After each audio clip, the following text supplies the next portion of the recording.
Welcome everyone to the Game Dev Discussion Podcast. This week we have a returning guest, good friend, Matty O. Man, thank you so much for coming back on.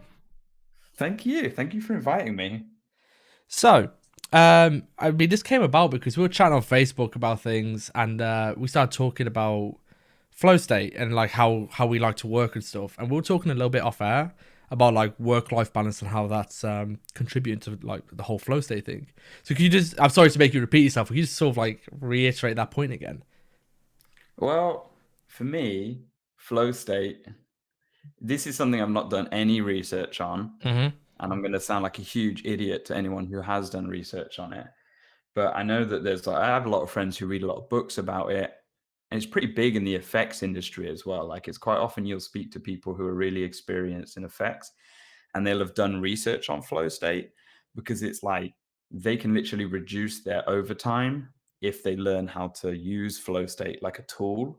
And I know, there's a lot of books, like people using books like Outliers and things like that. I can't read, so I've not bothered.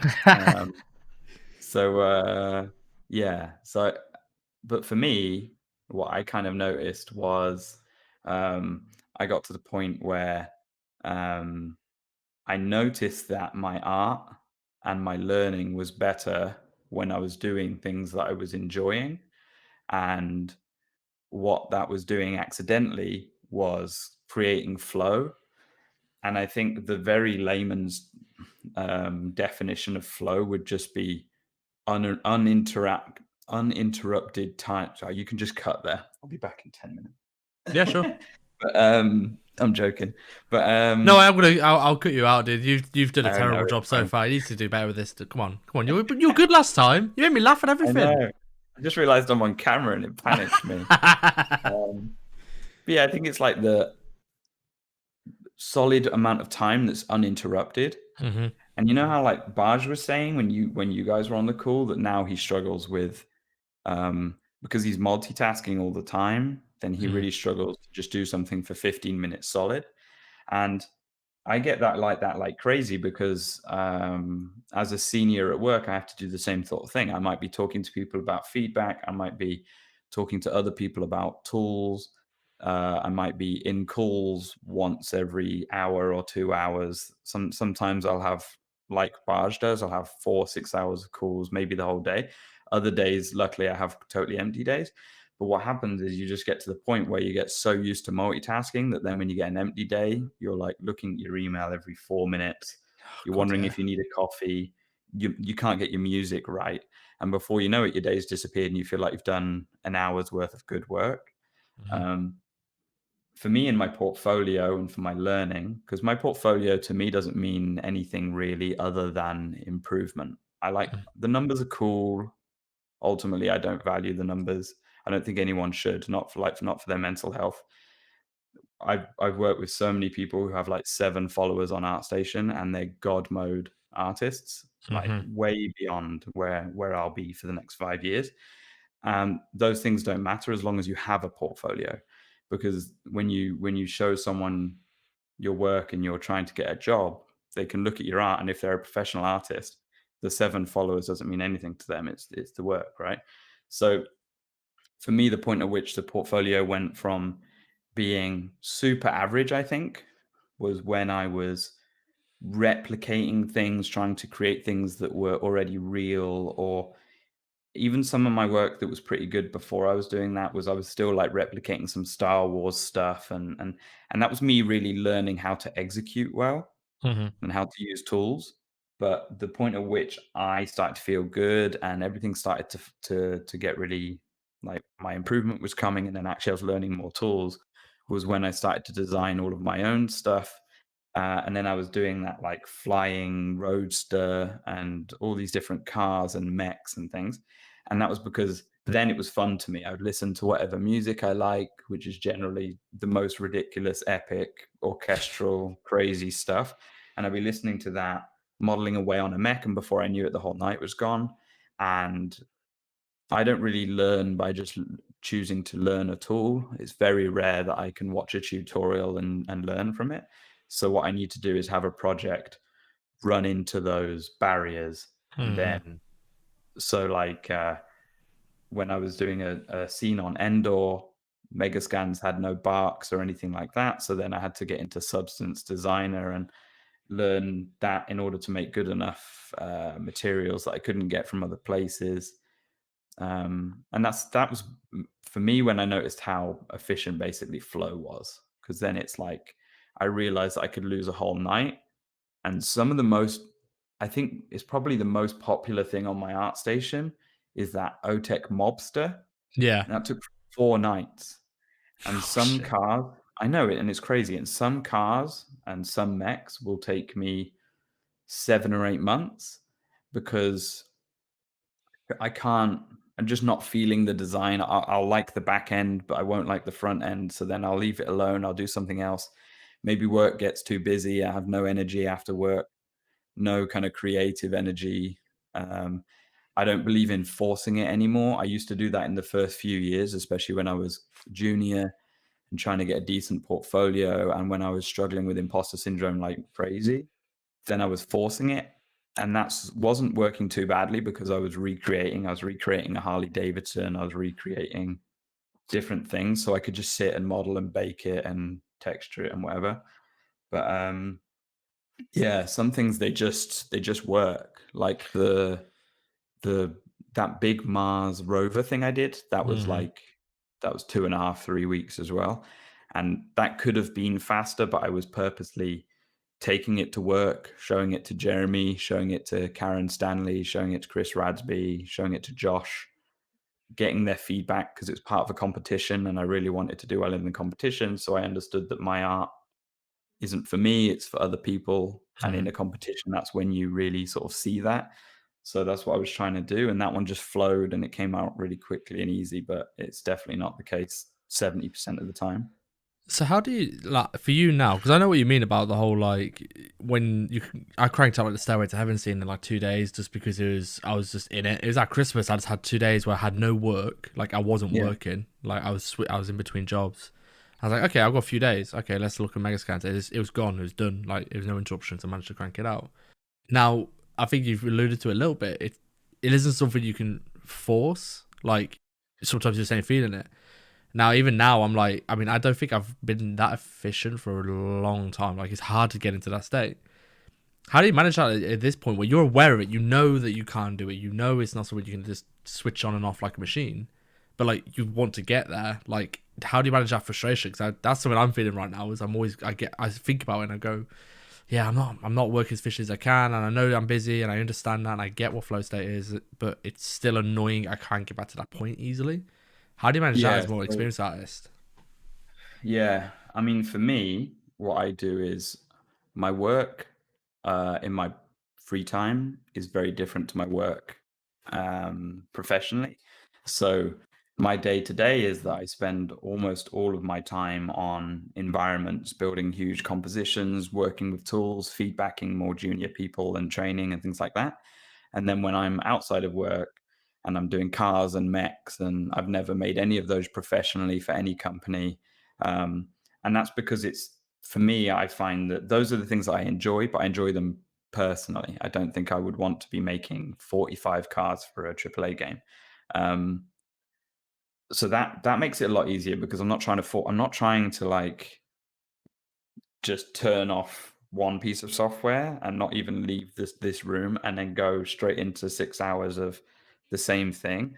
I'm Mhm. like, I'm kind of raring to go because it feels like a totally different thing. Like I'm sat modeling away instead of um, building scenes in a game engine. Maybe I won't open a game engine out in my personal work for a couple of weeks.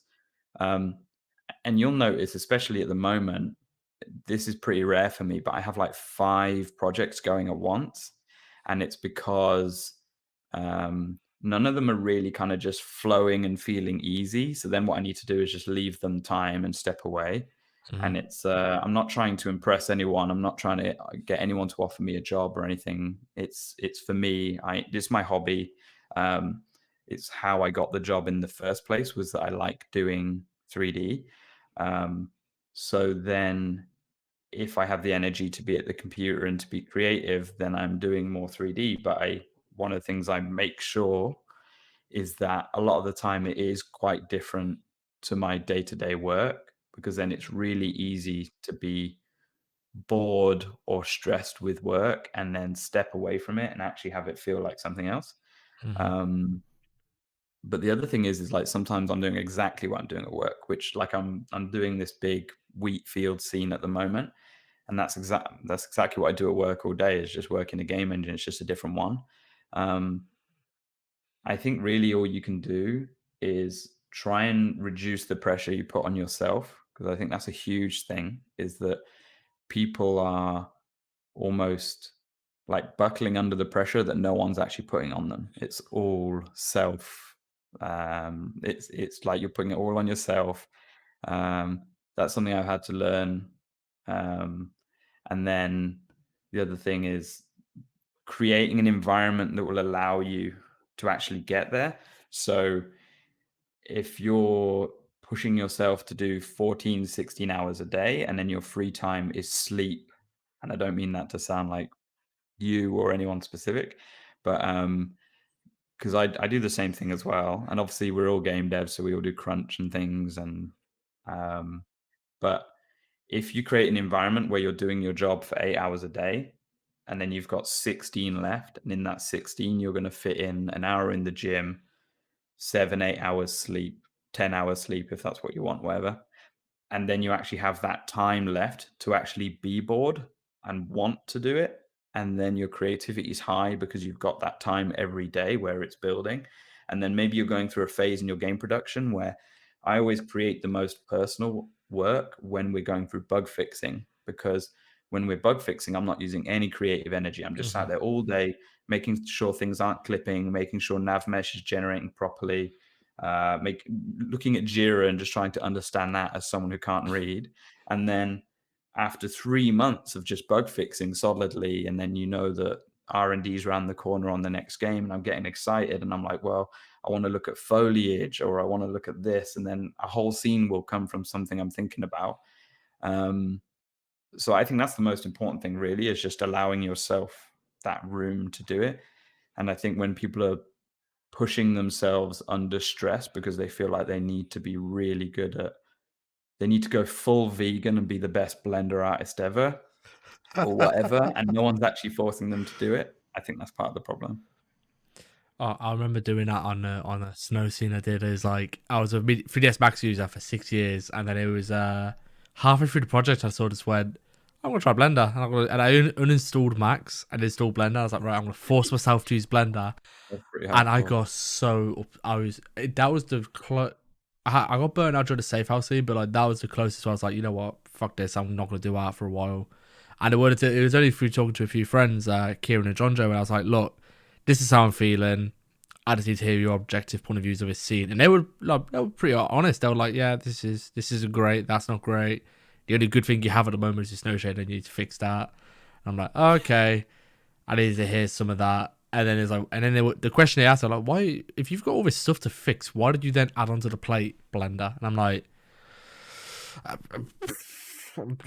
it didn't come from anywhere but me. And they're like, maybe you should like have parked this until after. And I'm like, yeah, maybe you're right. So install Max again, say sorry to Max, and carry on.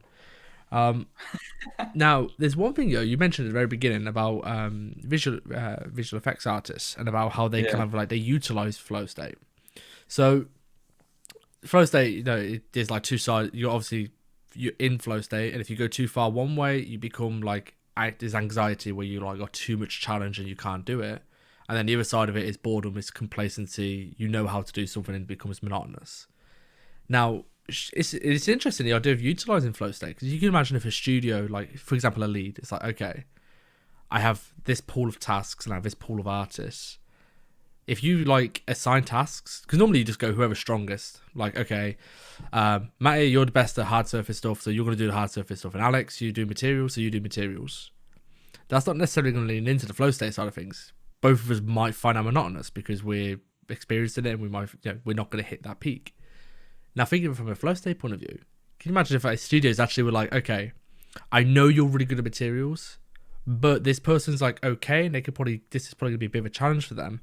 You're not so hot on foliage, so I'm going to get you to do foliage. I know you're not amazing at it, but I think this will push you.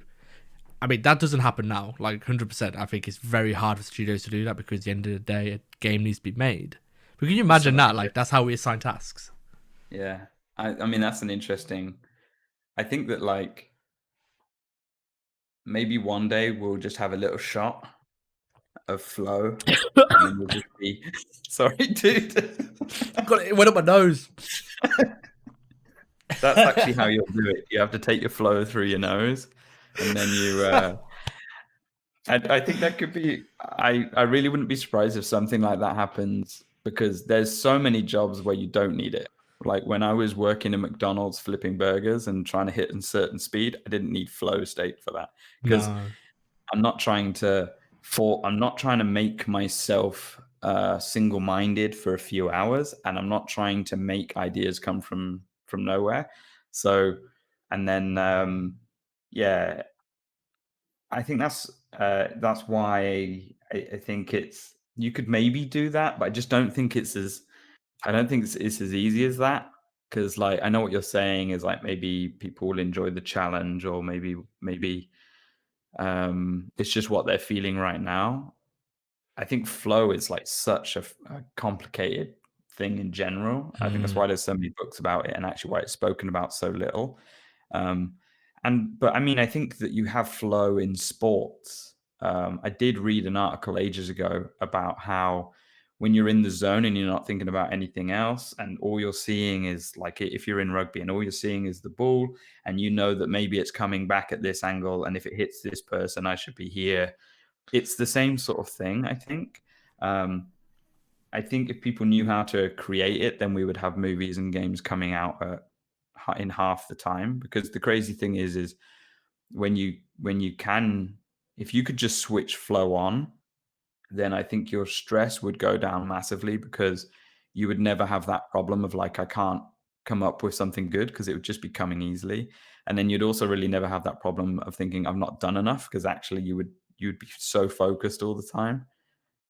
I don't I know. think It's a very difficult it's conversation. well, no, sport's a good analogy because it's kind of like so with sport, like it was always you practice the micro movements. So say for example tackling, you Yeah. practice that 200 times a day, 5 days a week, and then passing and catching and running. And it's like in professional sport, it was never like we were never running crazy plays or anything like that. It was just simple plays ran over and over to the point where it became like muscle memory. And I think that's kind of like what the flow state is. And when you play sport, it's I don't have to consciously think I've got to run this angle. I just sort of run it because my body's telling me I need to do that. And I think that's how it affects actually in that as well. As you get experienced, imagine for you, like as an experienced hard surface guy, you know how to solve certain visual problems. Not all of them, Yeah. but you'll kind of just Actually, go, oh, I know how to fix this, click, click, click, and you yeah, move that's through the it. thing, right? I think you just gave me a really good thought because so I think the biggest way if you want to create it is, and this has been my biggest thing, I think, is to get out of your own way. Hmm. So if you're playing rugby and you're spending like 3, 4, 5 nights a week in the gym strengthening your neck and back or whatever ready for these tackles and then you're practicing the tackles, then when they come you're way less nervous, you're not even thinking about Hmm. these things, right? And I said the other day when you were having the interview with Sanchez the other day, he was saying about how he creates like 10 things that the world won't see. And I'm the same. Like I'm making all this stuff that will never go in a portfolio. I'm not proud of it. It's too small. Um, I think the thing with my portfolio is I generally don't like to make a single asset and post it because it doesn't feel enough. It's different if it's John Joe's fridge because it's fucking epic. Dude, you But see that it's vending like, machine? That vending machine yeah, is exactly. insane. Sorry, that's actually what I mean is this vending machine because I'm not looking at a vending machine that's taken 8 hours and has been baked and put out. I'm looking at a vending machine that's had effort put into the branding. Every asset can be presented separately. Then he's put the micro story into the asset. The asset's well made. So that's what I want to see. I'm not saying that you need to have that to get hired. I'm just saying that like I don't I don't want to do like an oil can. Like that's something I put on Twitter the other day. I post a lot of these like test things on my Twitter, but they'll never Mm. go on my portfolio. But if I do an oil can, it takes me 4 hours to high poly, low poly, bake, texture up in Quixel Mixer because that's why I made it because I want to test Quixel Mixer and see how good it is. if I do that, I'm not putting that in my portfolio because I'm not proud of something that took me 4 hours to do. I'm proud of something that took me 8 weeks of design and talking to people and whatever. Um, but the thing is all those micro tests and projects you're doing all the Mm. time is making you feel so confident in what you do and getting you out of your own way that then I think that will actually help to induce flow. That sounds disgusting. That will help to, that will help to make you focus in a flow state. I'm so glad you didn't have a can of Monster Energy drink in your hand this time. Juice flow. Oh my god, that is gonna be. I'm telling on the thumbnail. I put that into the title. Like that's Induce going flow. in. I'm so It's. sorry. I mean, but it is funny though because people. This is the biggest thing. Whenever I'm speaking to like or helping students in Discord or like for the mentorship stuff, it's like they come with this big grandiose idea. I want to make this giant, and I'm like, okay, like cool. You're looking at this giant thing. And I'm like, this is how I look at it. I'm like, I see micro tasks. I see little things. I'm like, do you know how to do this? No. Do you know how to do this? No. Yeah. Do you know how to do this? No. I'm like, okay. At the moment, you're setting yourself a task on a complete unknown entity. And whenever you're like trying to pick your next portfolio piece, I'm like, why not have someone where you're like, you kind of know how to do 40% of it, but there's 60% of learning to be done.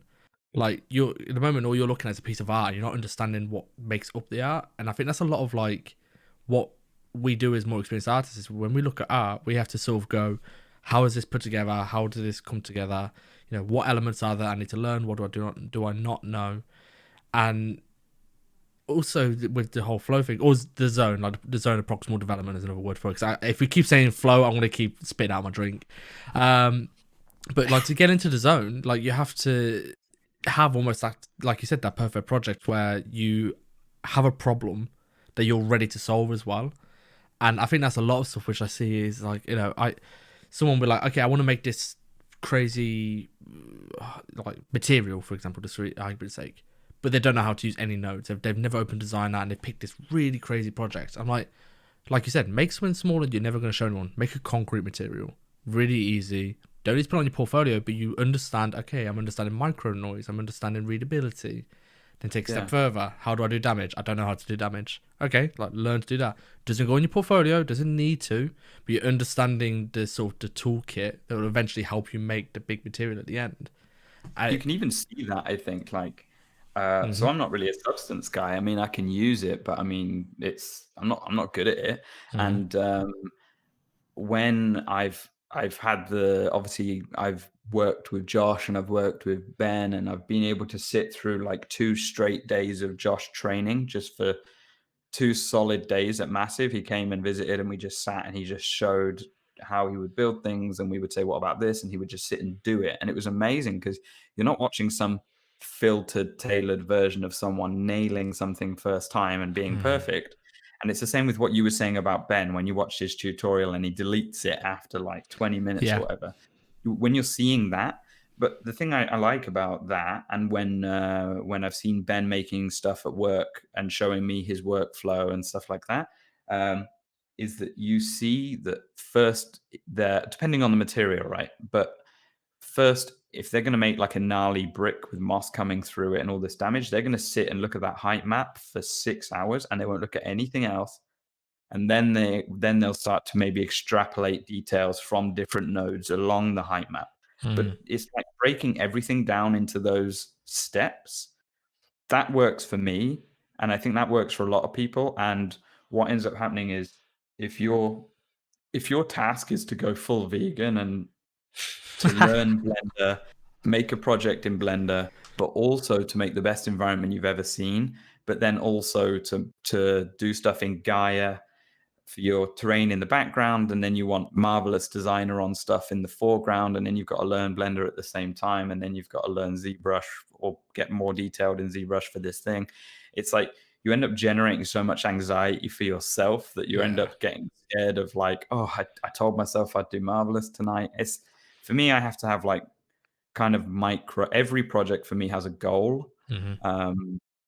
So then it's like they have to be relatively simple. If I go too crazy, then the project will end up taking 6, 8 months, maybe a year or whatever. And I haven't spent more than a couple of months on a project for a few years, because if I do that, I don't see myself getting the benefit from it.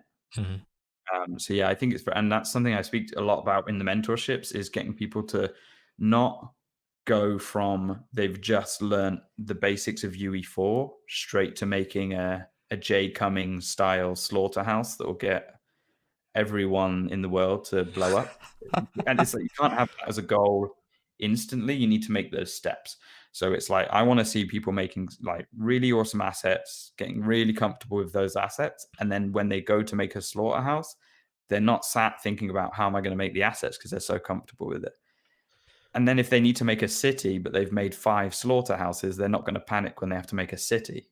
Yeah. It's the same thing. Like if you take a junior artist that knows how to make an amazing scene, and then say we need to get you to make a district in Washington DC for the Division 2, it's going to be the same problem. So it's like you have to take those steps, build up your confidence is everything. That's really all it is, and that's what I mean by getting out of your own way.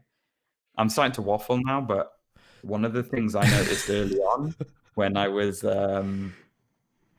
was watching people, because I don't believe in just trying to look at what people are doing and replicate it, because then you're never going to figure out your own thing, or you're not going to potentially figure out your own um like your own kind of, maybe you just find a whole new way of doing things that other people aren't really doing. And I don't think you're going to find that by just replicating what other people are doing. I think tutorials are amazing because you want to learn the tools and how to execute. But it's also like, don't listen to some crusty old senior on a podcast saying you should work like this and then not try anything new. Because I've seen Mm. I've seen an intern tech artist design the map tech that we used for the Division 1. That ended up going to E3 2013 and getting shown to the world. It's one of the most popular things about the division. And then he left during Div 1, and now he's making his own games, and they're super popular, and he's amazing. He's probably one of the most famous tech artists, I think, in the industry. And like I've heard his name mentioned in different countries. I've been in conversations about him here, and he wasn't sat watching other people and getting them to show him how he should work. It's like he had that room to branch out, but that comes from confidence. And the thing I noticed when I was watching Vitaly Bulgarov modeling when in 2012, when I was really working on my portfolio, I'm sort of getting towards the end of university, and I'm like trying to think, what am I going to do? I didn't know how to use Softimage, Mhm. and they probably never will. I mean, they've discontinued it, and he's a lunatic and still uses it, but that's his tool, right? He doesn't need to go vegan to make the best mechs in the world. He's using a piece of software that they discontinued like 6 years ago. Mhm. And and the same thing when I was watching Tor Frick, like years before I started using Modo. The two things I noticed was that they weren't hesitating. They just sit there and you don't even see them thinking. They just sat like modeling, there's shapes happening and disappearing. There's no rotating around the asset, and Mhm. there's no sort of they're not sat there sort of thinking like, what am I going to do next, or feeling lack of confidence. And I think that's because what they did was they became so fluent and practiced and productive with their tools that removes like 40% of their day, and that's why they end up being 40% faster than us. Is not because I mean, they model fast, but if you look at them, they're not actually putting that edge loop in any quicker than anyone else. And the Yeah. thing I noticed about Tor, which is why I moved from Maya to Modo, was that he was very rarely putting edge loops in. I'm like, how do I put my edge loops in faster? And then I watched Tor Frick, and he's not using edge loops. He's using Booleans and the round edge shader and Mhm. semi-procedural shader work to do 50% of his textures. So then I noticed that this is why he's going so fast at hard surface, is because he's really comfortable in his design work, and he's got a super efficient workflow. So he doesn't need to model faster than me technically. He'll still bang out 3 assets in the time I do one. So that's what I've been really focusing on the last sort of 5 years, is how do you get that? Not how do I make myself really fast at running down the street? How do I get myself a car so I don't have to think about it? A lot of this though, isn't this like this digging out your own way, all of this sort of stuff? I don't know. I always think about like talk to juniors and mentorships, and we always say these sorts of things. And the more I think about it, every time, I always feel like, is this just a kind of a inevitable rite of passage for artists? Because you always have to go through that stage of, okay, what's everyone else doing? I need to figure out what everyone else is doing until you get to the like, well, they're doing that way. Why? Once you understand the basics, you sort of go, okay, I could do it that way because that's what everyone else is doing. But you have this tool over here. We could use this, and all the stuff we've been speaking about so far. Picking the right concepts, setting yourself up to do well, like getting out your own way. All of these things come with experience. As you go through reps of doing things, and you learn your mistakes and you make your errors. That we go. I mean, both of us have probably made tons and tons and tons and tons of mistakes and errors in our projects. I mean, I even did one recently. I tried to start a project without any goals. I just had an idea for a concept. Started making it. I didn't even get. I didn't even get past the block out. I got bored of it because I was like, "There's just nothing to do." I was just going through my emotions, and like, so even now I'm making these sorts of mistakes. But it's kind of like almost a rite of passage because it's like you can't skip this step almost. You have to make the mistakes. And when people make mistakes quicker, so like talk about someone like Torfrick, I imagine he probably at the beginning was doing the exact same thing. He made a couple of real quick mistakes, but he learned quickly and found his thing and stuck to it. But is it rite passage? Is it just like, or can people like not go through this? Like, I kind of link it to burnout. It's like, if you get burnt out, I kind of feel like I had people tell me I'm wrong on this. I still feel like there's an idea here, and that it's almost it is a rite of passage. Like, because I went through my first burnout, I know exactly where my limit is. I know when I'm starting to feel burnt out, and I'm like, okay, I'm revving the meter a bit too much here. I need to pull off a little bit, otherwise I'm just gonna crash and burn. Is that what do you think about that as an idea that you kind of almost have to go through these phases in your development? I do think it is a rite of passage because I think that, especially if you're going to do it professionally, you need to know the foundations to everything, I think. Mm-hmm. So for me, I'm teaching people how to build things kind of the way I build them sometimes, which is a lot of face weighted normals and masks, and I'm using multiple UV sets, and then that means that I'm building like a building for cheaper than a 4K uniquely textured asset, and much quicker because I'm not going through high poly, low poly, baking, etc. But when I'm teaching people, I still need to teach them that whole process because you're still going to need, like, when you look at a game like Far Cry 6, which is what I'm doing at the moment, or if you look at The Division or whatever, on screen, you're still going to see um, the majority of the assets in your library are going to be uniquely baked, but then the majority of the screen isn't going to be, because you can't do it with the terrain, the sky, the buildings, the cars. Anything that's bigger than like a 2 meter cube, you can't put it into a unique UV set because it just gets so massive. You'd explode the CPU on an Xbox if you were loading 4Ks anyway, because they take like 8 seconds to load. So that means that then in AAA games you have like a 4K for the sky and maybe a 4K for the terrain, and they always sit in memory, so you're not blowing up the CPU. So then you have to learn these kind of processes, but those are the processes that will typically sit on a senior, and the senior needs to have the understanding of why those processes are there. And it's like, if they've not got that experience of building assets completely unique and sitting in Substance painting it for a week or whatever, then they don't understand how to then hit that same quality with these new workflows. Mm-hmm. And then you get someone clever like Kurt to help you with shader work, because you don't necessarily have like something I think that doesn't get spoken about often enough is you have some really technical environment artists like Kurt, and they're right, and Chris Radsby, they're right on the edge of becoming a tech artist. And Chris Radsby's been asked to be a tech artist like 1,000 times. And then you have some people who are really artistic and they really struggle with the technical side of things, like shader work and stuff like that. But you need both. Mm-hmm. So that's why someone like me being really technical, then maybe my imposter syndrome is crazy because I see other people's art and it's insane. And actually, I look at a lot of art and I can see that they're far better than me at art. And the only reason why I have a strong portfolio is because I've got the technical ability to just plow stuff out. I don't really get in my own way. As something I end up teaching people, I spend a lot of time with people in mentorships. Some people who are actually double my experience, some of the people I've spoken to.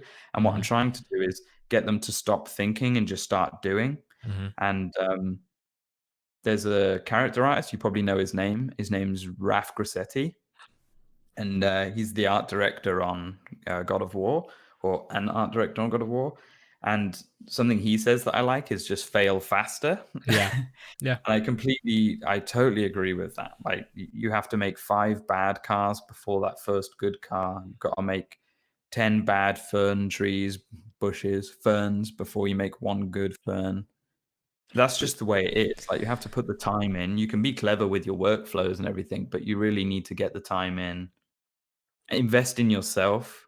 That's also why I don't think people should be doing overtime, and why people should not be spending more than 8 hours on their professional work, is because then they can invest in themselves with the rest of the time. isn't that just also figuring out who you are though as an artist? Like, like this is a lot of, I think about this a lot. So the guys I hang around with in my Discord, even though like the majority of them are juniors, they are producing art and props that I can't come close to. And I'm like, I'm fine with that. Like, it's like cool. Like, you guys are really good at your thing, and I'm good at my thing. And I think that's something that I think when I think of imposter syndrome, when I look at people who are similar to me, like as an artist, as you know, where I sit on this sort of spectrum as an artist, that's when I'm like, shit, I need to be doing better. And I see these guys, but when I see someone like a Raf Crusade who could sculpt insane characters in a matter of days, and it's like, I'm not even going to remotely pay attention to that. I'm like, you're in your lane and you're winning, you're killing it at that race. That's a lot of this. Again, it's like self-awareness of figuring out who you are as an artist. And again, it feels like, I know I said this already, but it feels like a rite of passage. Like, you have to figure out who you are before you can almost start racing a race in the first place. Because if you're comparing, it's like me as an environment artist moaning that Raf is a better sculptor than me. It's like, Yeah, well, yeah, it'd be ridiculous if it wasn't the case. yeah. That's But I at mean, least that's what I think anyway. yeah, or just Raf and um, Raf had a podcast with, or a vodcast, or whatever you call them now, with Vitali Hmm. like a month ago. And something Vitali said, and I mean, following Vitali's stuff for a long time, but something he said that, or not something specific he said, but something they spoke about that I'd never really realized, was that when he took time off from Blizzard and he did the like 10 mechs in 10 days, and it was called the Black Phoenix Project. Hmm. When he did it, it was like, it blew my mind. It was kind of crazy. I had the wallpapers on my computer for probably 2 or 3 years following that, and I still look at them now. But what I didn't realize was that when he was talking about it on there, and he's able to look back because it's 5, 6 years ago, and to speak about it in retrospect and what the thought process was, is that at the time he had shipped games, and then he had been at Blizzard, and he was in the cinematics team, and he was doing cinematics work and stuff like that. But until then, I don't know if he really had like his voice yet, which I think is what Jarice just went through. It's like you've just seen Jarice go from doing environment art, but now you see his voice. Yeah. And that's quite rare as well, I think, is when you can see a piece pop up and you know whose it is before you even click on it. Hmm. Um, when people hit that point, and then the flow really starts, I think, because then they're in their own lane. They're not even checking on whether people think it's okay anymore, because it's not even like, how do you feedback someone's own opinion? Yeah. Yeah. And then, and what I didn't realize was that Vitali said that he needed to take a sabbatical, go away, figure himself out, and then that's what led to, like, I think he ended up doing like 9 mechs or something, because I think he spent 2 days on one or whatever. But he ended up building these like sick mechs, coming back, and then all of the work and attention started to flow in. So then he ended up moving to Transformers and to RoboCop and to doing mechs and stuff for Ghost in the Shell, Hmm. and that's when I think he had his like renaissance, I guess. And I think Yeah. Jarice just sort of had his, and it's sort of like you can see that people are really into his thing. And I think that's what it is really. It's like just trying to make sure that you give yourself the space for that to happen Hmm. and to look for it. Like if you're trying to just recreate people's concept art or just the street outside or whatever, it's really good because you are building on your execution. You have to learn that stuff, and it's inevitable that you have to spend the first few years in the industry doing that. But then once you've got those tools and you know you can comfortably build something in Unreal Engine, and or Unity or whatever, and it's sort of irrelevant what package you're using.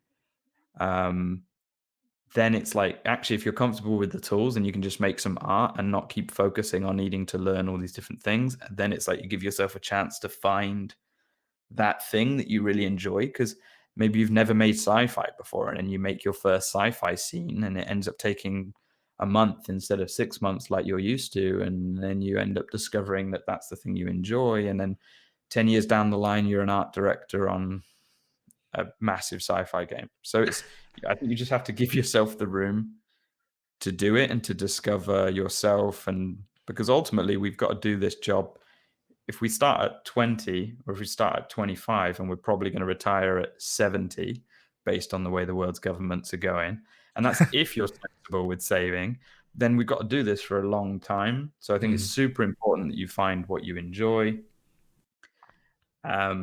I don't want to mash her name up. I think her name's Jasmine, but Jasmine Thackeray. when you see her, I mean, look at her. Like, she's obviously found what she enjoys. She's doing it. She's fucking amazing.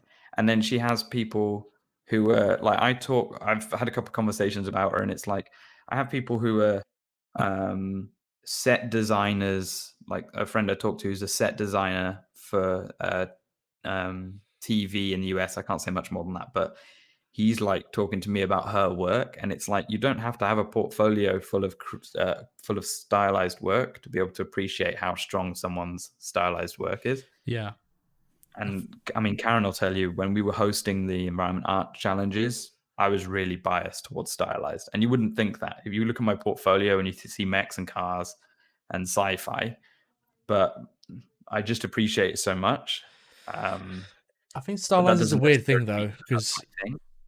it stylized is like, God, this is really weird boundary for it. It's like the beginning, like basic stylized, like like student level stylized. I'm like super, whatever. I know. It's like it's got an exponential curve. It like realism has a linear progression. It's like you just, as you nail the details, you nail the details, you nail the details, and you just accumulate knowledge and software. It's like great, you get better. Stylized is got like an exponential curve. Like you haven't really found the quote style without sounding like a cliche, and then you hit it, and it's just like bam, spike. And I feel like that's what happened with Jasmine. Like, I mean, I remember when I first started like getting into 3D, and stylized 3D, and I remember seeing her like food props from ages ago. And I just saw they were on Pinterest. I didn't even go to ArtStation at that point. I wasn't using it at that point. I was like, oh, these are really cool food props. These are really nice. And then the ArtStation challenge came around, and that incredible prop did well, and won. And I click on it, I'm like, oh shit, that's the food props. I remember these from like 3 years ago when I was really into this stuff. Like, this is crazy. But with stylized art, I feel like everyone could like, it's really easy to discount it. I think a lot of people do. They just go, all you did is take it to ZBrush and scuff up the edge, and then that's all you did. Yeah. But there is so little room to hide, and it's so hard to and I think that's what's impressive about Jasmine's stuff, is that at scale it is executed well. Like a prop on its own, I feel like stylized isn't the most crazy thing in the world. Executing that across multiple props or across an environment is way more challenging, because you have to actually keep the consistency of your style. How did you do your proportions? How did you do your color schemes? How did you light it? What's the scale like? At any point, if you don't follow your rule you set on a particular part of your environment, it's like the whole thing's lost. Whereas like realism, although like I do more realism than stylized, it's like you do have rules to abide by. I know the size of a door. I know that needs to be a straight line. And I guess it's kind of same. I guess actually, fair enough. You say you don't like your realism or mech stuff. The mech stuff kind of leans into that though. Like you have to set design rules, and you have to stick to the design rules because you don't have a real world reference. Yeah, you can't look at photos and build a mech. And that's the thing, right? Is like that's why I appreciate it so much, because Mm. you have all these new rules that you have to learn, like composition, noise. For me, it's like I tend to. You can refer to noise as like contrast, but maybe you want 30% of your asset to draw the eye and 70% not to, because then and you can do that through noise or not noise. So it's like you could have a super noisy asset, and then if 30% of it is clean panel work, then your eye will be drawn to that because it's the thing that's different. But Mhm. then it's the same if you're looking at um, an asset. That's why some hard surface designers have such different visual styles. Like some people are really noisy and really noisy materials, and then you're drawn to the cockpit because it's so clean. Mhm. And then other people, the way I lean is like it'll be quite a clean asset, and then I'll build up the noise like crazy around areas I want you to look at. And it's all subconscious, and it's what stylized artists are having to do anyway. And I think they could switch across to photo real with some design work a lot easier than people who are working on super realistic AAA games. If they went across to like, we need you to go from the ground up on Fable assets, they would have a much harder time than someone going from Fable across to like, oh, well, we need you to hard surface model, bake, and just Photoshop it so it looks exactly the same as this photo. I mean, it sounds like I'm bitching about basically what I do and the projects I work on anyway, but it's like that's a big thing for me. And ultimately, like people put a huge amount of weight into the tools, and the tools mean nothing. Like they Mm. really don't mean anything. No one cares that someone was really good in crazy bump.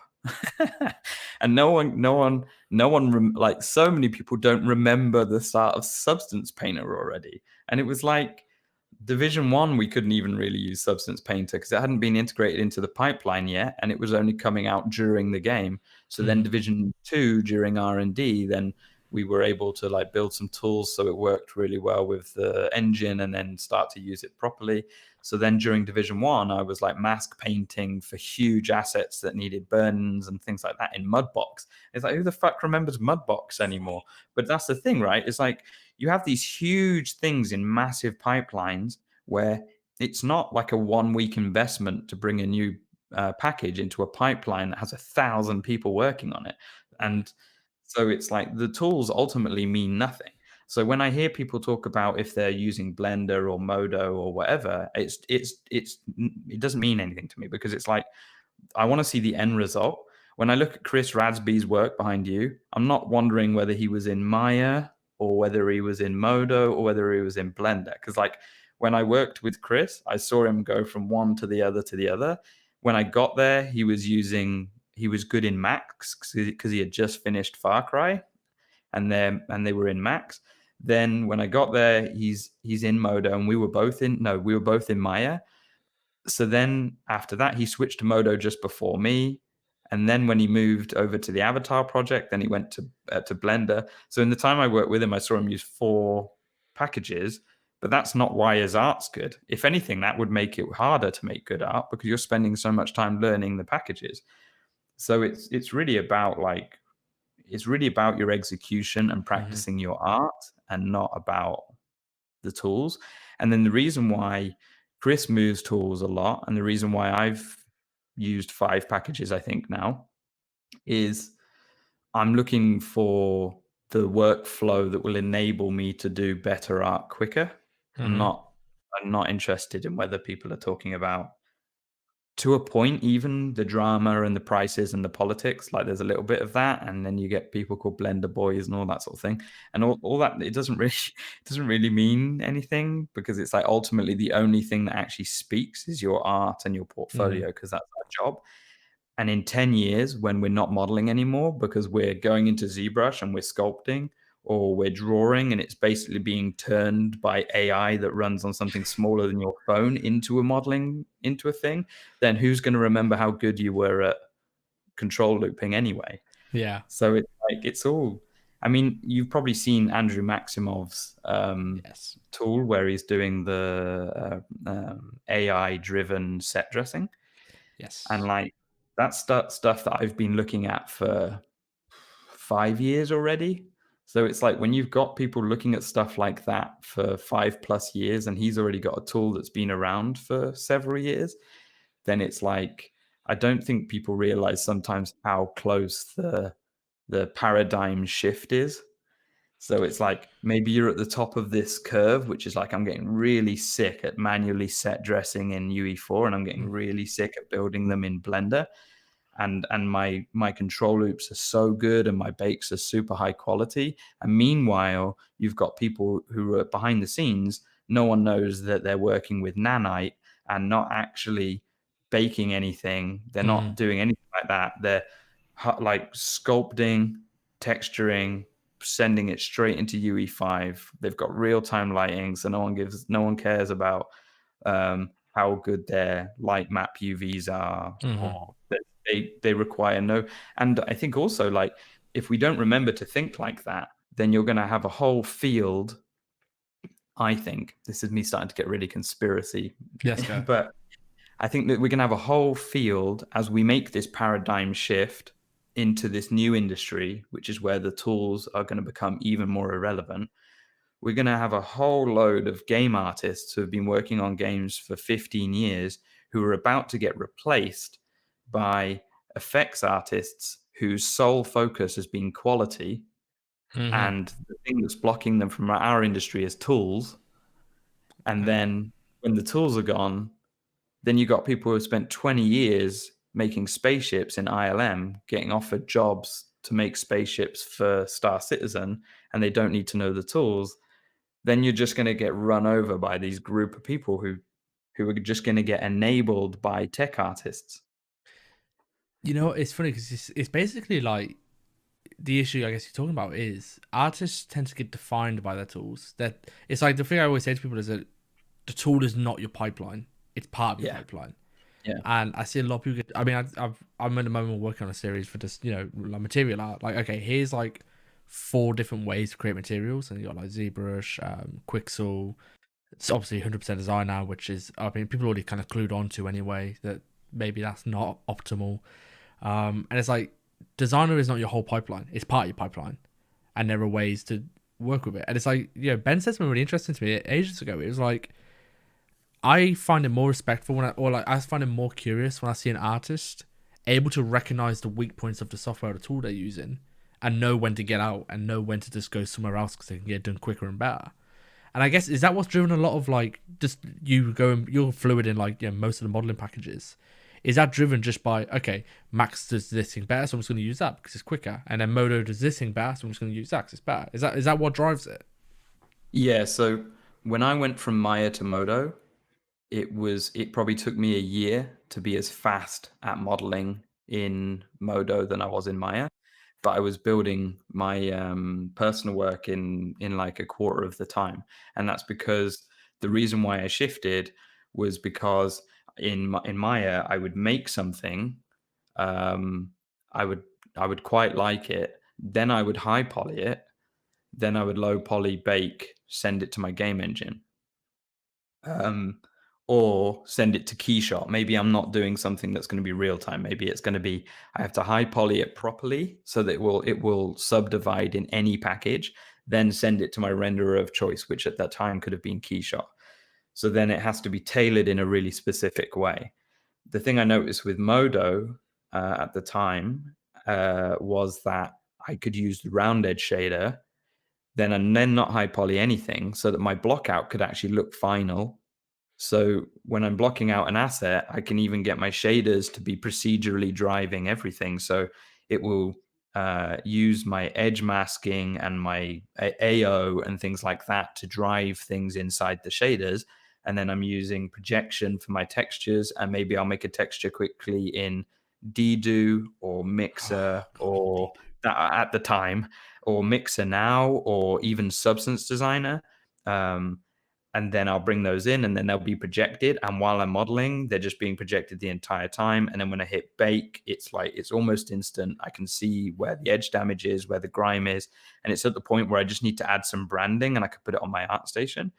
And so what happened was that then I got to this point where everything was so fast because I was no longer control looping anything, no longer trying to connect the how do I model this thing into the side of a cylinder? And it's just like all of these things that everyone has to learn, and they take hours, in like irrelevant of how experienced you are. Some things just take a long time. If I can remove all of that and just use this amazing, almost completely rock solid Boolean system and then round edge shader to do all of my bevels, then that was what made it worthwhile for me. And then when I switched across, then it was like, okay, I figured out how to bake all of that, make sure that it was all working in normal maps anyway. So then I could model like that, bake it down to itself because I had no high poly or low poly. Mm-hmm. I could just literally just model the asset, bake it straight to itself, send it into Snowdrop for the division at work, send it into UE4 at home. And that was what it ended up doing was my workflow and my pipeline was so simple and so fast that it made the work more fun. So I was making better work quicker. And then a little while ago, I was looking at Blender, mainly because the train was happening. So it was like 2.79. Everyone was talking about 2.8. So 2.8 came out. I was using it. I did some modeling. I've used it on and off over the last sort of like 2 years.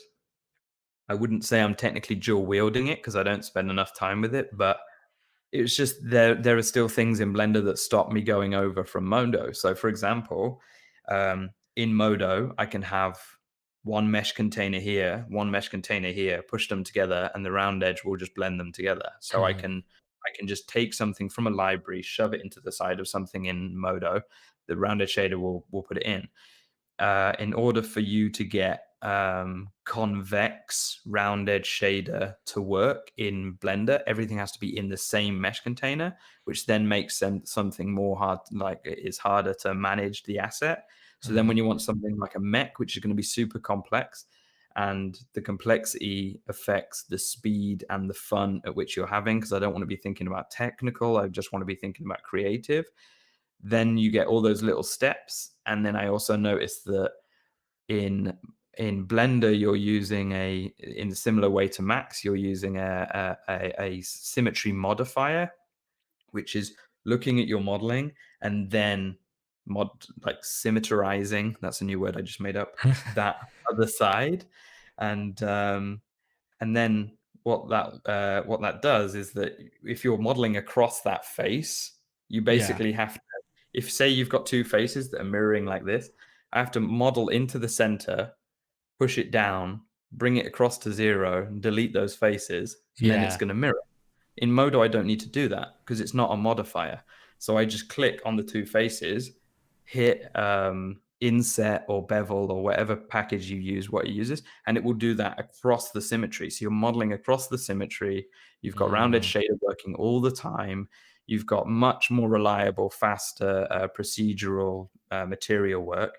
So those are the main reasons why I'm still doing that work in Modo. But there's loads of stuff I'm complaining about all the time now. So it's like Modo's tools. It's just like I've been doing this cosmonaut, which has got a ZBrush sculpted skull inside the cosmonaut Oh helmet, yeah, yeah. because it's got quite a lot of polys, and then it's got totally procedural shader works. Then it's just like the poly counts are making the Modo cry where Blender wouldn't. So it's I'm like, every program is amazing and terrible at the same time, and you need to know when to move because you need to, based on your workflow and not because Twitter says so. And then but it's important to keep an eye on all of it. So the only reason I can do this is because I'm experimenting with it all. I'm not watching a YouTube video and then saying, well, I can't use Blender. I sat and I spent like a week modeling a motorbike in Blender, and then I'm like, well, this is why I can't use Blender for everything yet.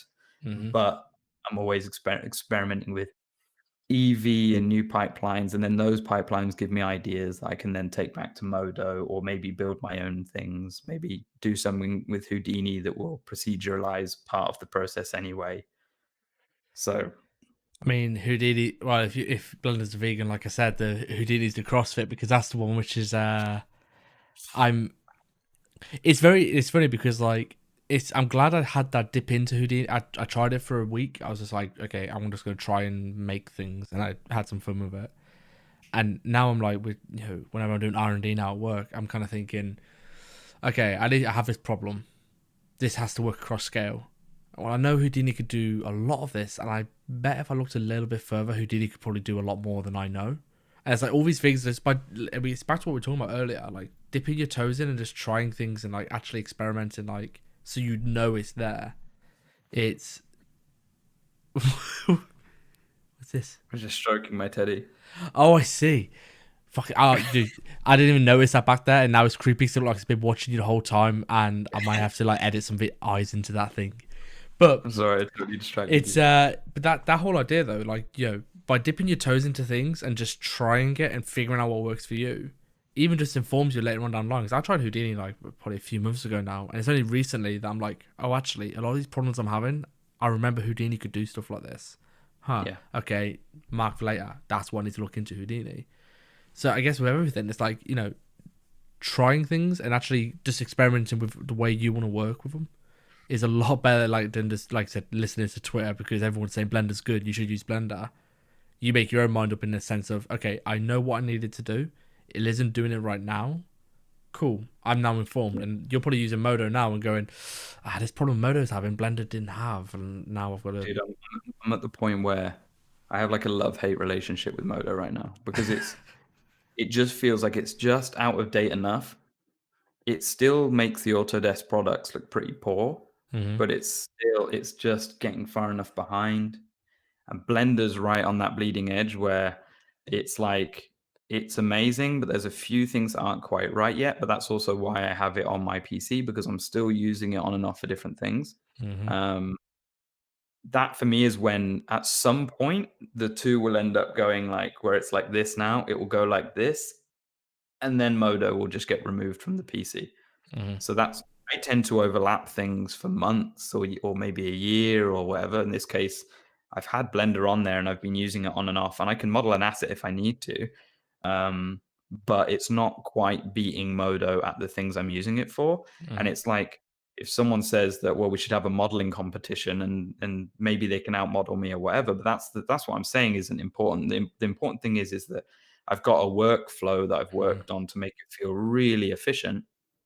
Blender might have one that's even better, but it needs to fit the way I think in order to hit my creativity, and then we're all good. So I can watch a tutorial and maybe someone will say, this is how I do a tire, and that works really well. But does that work? Is that workflow synonymous with creativity? One of the Yeah. massive things I didn't mention when I went from Maya to Modo was that in Maya, I felt like I was always working in 3 dimensions.